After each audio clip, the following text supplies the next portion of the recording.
Laika gaitā Jelgavas pilsētas slimnīcas uzņemšanas nodaļā ir strauji pieaudzis pacientu skaits.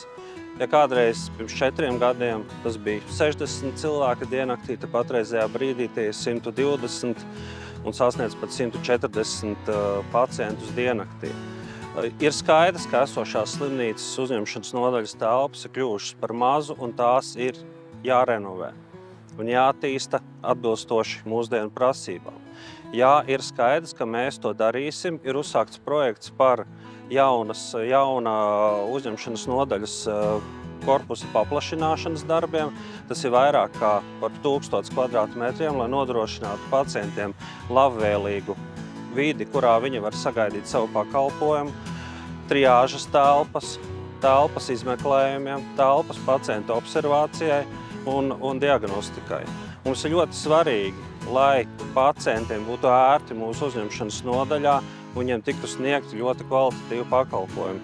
Jā, uzņemšanas nodaļa tiks paplašināta un tas notiks tuvākajos gados.